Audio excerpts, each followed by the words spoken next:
प्रकाश का परावर्तन, reflection of light. भौतिकी क्या है? भौतिकी विज्ञान की वह शाखा है जिसके अंतर्गत ब्रह्मांड में होने वाली घटनाओं का अध्ययन किया जाता है, उसे हम भौतिकी कहते हैं।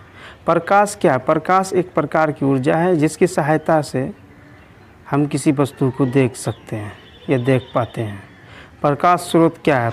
जिस वस्तु से प्रकाश निकलता है उसे प्रकाश स्रोत कहते हैं।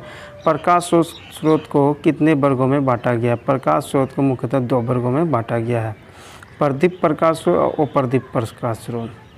प्रदीप्त प्रकाश स्रोत क्या है? वैसी वस्तु जो स्वयं प्रकाश उत्सर्जित करती है, प्रदीप्त वस्तुएं कहते हैं, जैसे सूर्य, जलता हुआ बल्ब, जलती हुई मोमबत्ती आदि। अप्रदीप्त वस्तु या अप्रदीप्त प्रकाश स्रोत क्या है? वैसी वस्तुएं जो स्वयं प्रकाश उत्सर्जित नहीं करती है, अप्रदीप्त वस्तुएं कहलाती है। प्रकाश की किरण क्या है? एक सरल रेखा पर चलने वाली प्रकाश को प्रकाश की किरण कहते हैं। इसे तीर चिन्ह द्वारा सूचित किया जाता है। प्रकाश का किरण पुंज क्या? प्रकाश की किरणें के समूह को प्रकाश का किरण पुंज कहते हैं। प्रकाश का किरण पुंज कितने प्रकार का होती है? प्रकाश का किरण पुंज मुख्यतः 3 प्रकार के होते हैं, अपसारी किरण पुंज, समांतर किरण पुंज, अभिसारी किरण पुंज। अपसारी किरण पुंज, डाइवर्जिंग बीम, वैसी किरण पुंज जिसमें प्रकाश की किरणें एक बिंदु स्रोत से निकलकर फैलती चली जाती है, अपसारी किरण पुंज कहलाता है। समांतर किरण पुंज, वैसी किरण पुंज जिसमें प्रकाश की किरणें एक दूसरे के समांतर होती है तथा बहुत अधिक दूरी पर स्थित प्रकाश को समांतर किरण पुंज कहते हैं, जैसे यहाँ एक शैडो में दिखाया गया है। अभिसारी किरण पुंज, कन्वर्जिंग बीम क्या है? वैसी किरण पुंज जिसमें प्रकाश की किरणें एक बिंदु पर आकर मिलती है या मिलती हुई प्रतीत होती है या होती है, किरण पुंज कहलाती है। और पारदर्शी पदार्थ क्या है? वैसी पदार्थ जो या जिनसे होकर प्रकाश नहीं जा पाता या पार जाने नहीं देता, अपारदर्शी कहलाते हैं, जैसे लकड़ी, लोहा, पत्थर, अलकतरा इत्यादि। पारदर्शी पदार्थ क्या? ट्रांसपेरेंट, वे पदार्थ जिनसे होकर प्रकाश आसानी से पार कर जाता है, पारदर्शी कहलाता है, जैसे हवा, साफ पानी, कांच आदि। पारदर्शी क्या है? वैसी पदार्थ जिनसे होकर प्रकाश का कुछ ही अंश आर पार जाने देता है और पारदर्शी कहलाता है, जैसे घिसा हुआ कांच, तेल लगा हुआ कागज़, आँख की पलक, चमड़ा, दूधरक, कुहासा आदि। इसमें कुछ पार कर जाता है, कुछ नहीं कर पाता है, इसलिए इसे पारदर्शी कहते हैं। प्रकाश का परावर्तन क्या? प्रकाश के किसी वस्तु से टकराकर लौटने की घटना को प्रकाश का परावर्तन कहते हैं। जैसे यहाँ फिगर में दिखाया गया, एक समतल दर्पण लिए और ये जो आने वाली किरण को आपतित किरण कहते हैं और जाने वाले परावर्तित किरण, और भी ये जो परपेंडिकुलर हुआ ये अभिलंब कहलाता है। ये मेरा अभिलंब हो गया और ये आपतन कोण और ये परावर्तन कोण, और इसको हम समतल दर्पण बोलते हैं। तो जैसे आपतन कोण क्या है? आपतित किरण और अभिलंब के बीच के बने कोण को आपतन कोण कहते हैं। इसे आई द्वारा सूचित, जैसे यहाँ देख लीजिए, ये आपतित किरण हो गया और ये अभिलंब हुए, ये दोनों जो बीच में बना है कोण, इसे कहते हैं आपतन कोण। और दूसरा परावर्तित किरण हो गया, ये परावर्तित किरण हो गया और ये अभिलंब के बीच के कोण को परावर्तन कोण कहते हैं। आपतन कोण क्या है? आपतित किरण और अभिलंब के बीच बने कोण को आपतन कोण कहते हैं, इसे आई द्वारा सूचित किया जाता है। परावर्तन कोण क्या है? परावर्तित किरण और अभिलंब के बीच के बने कोण को परावर्तन कोण के, इसे आर द्वारा सूचित किया जाता है। प्रकाश के परावर्तन के कितने नियम हैं? प्रकाश के परावर्तन के मुख्यतः 2 नियम हैं। आपतन कोण हमेशा परावर्तन कोण के बराबर होता है। आपतित किरण, परावर्तित किरण और आपतन बिंदु पर डाला गया विलंब तीनों एक ही तल में होता है। समतल दर्पण पर लंबवत पड़ने वाली किरण का प्रतिबिंब कैसा बनता है? समतल दर्पण पर लंबवत पड़ने वाली किरण परावर्तन के बाद उसी पथ पर लौट जाती है, अर्थात उसका प्रतिबिंब लंबवत होता है।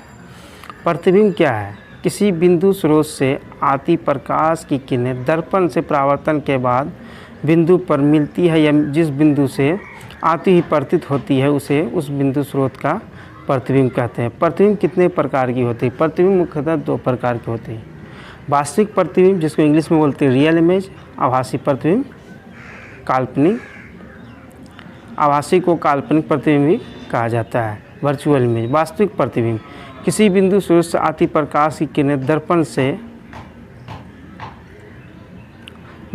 परावर्तन के बाद जिस बिंदु पर वास्तव में मिलती है उसे उस बिंदु स्रोत का वास्तविक प्रतिबिंब कहते हैं। आभासी प्रतिबिंब वर्चुअल इमेज किसी बिंदु स्रोत से आती प्रकाश की किरणें परावर्तन के बाद जिस बिंदु से आती हुई प्रतीत होती है उसे उस बिंदु स्रोत का आभासी प्रतिबिंब कहते हैं। वास्तविक प्रतिबिंब और काल्पनिक प्रतिबिंब में क्या अंतर है?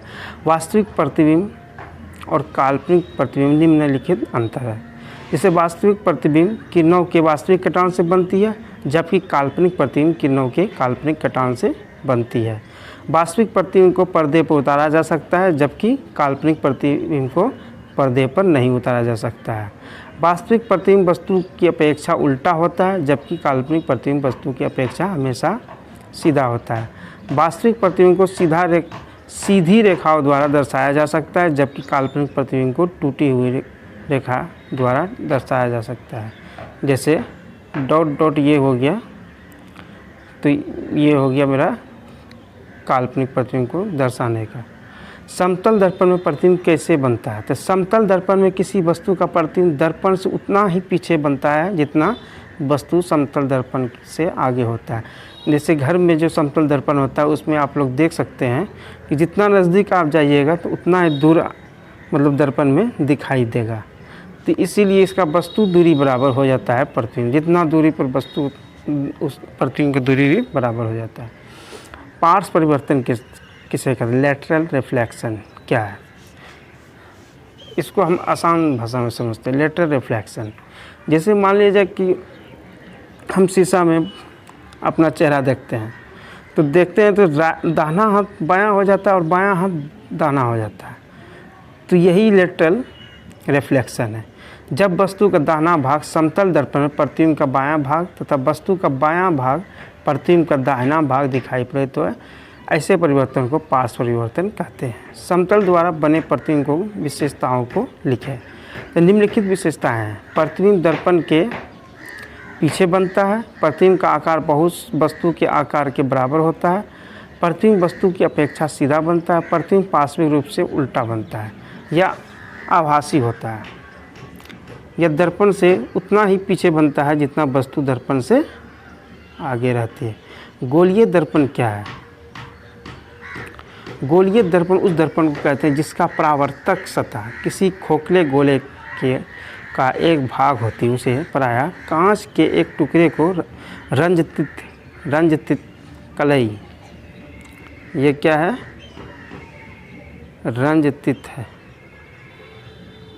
रंजित कलई करके बनाया जाता है। कलई मतलब कि पेंट करके एक साइड में। गोलीय दर्पण में प्रयुक्त होने वाले विभिन्न पदों को लिखें। मतलब गोलीय दर्पण में क्या क्या पद आते हैं उसमें। तो पहला हो गया ध्रुव, पोल। गोलीय दर्पण के मध्य बिंदु को दर्पण का ध्रुव कहते हैं। इसे P द्वारा सूचित किया जाता है। जैसे यहाँ देख लीजिए, ये हो गया मेरा ध्रुव हो गया। फिर वक्रता केंद्र, सेंटर ऑफ कर्वेचर। गोलीय दर्पण जिस गोले का भाग होता है उसकी केंद्र को उस गोले का वक्रता केंद्र कहते हैं। वक्रता त्रिज्या, गोलीय दर्पण जिस गोले का भाग होता है उसकी त्रिज्या को दर्पण की वक्रता त्रिज्या कहते हैं। इसे कैपिटल R द्वारा सूचित किया जाता है। प्रधान अक्ष या मुख्य अक्ष दोनों एक प्रिंसिपल एक्सिस। तो प्रिंसिपल एक्सिस कौन होगा?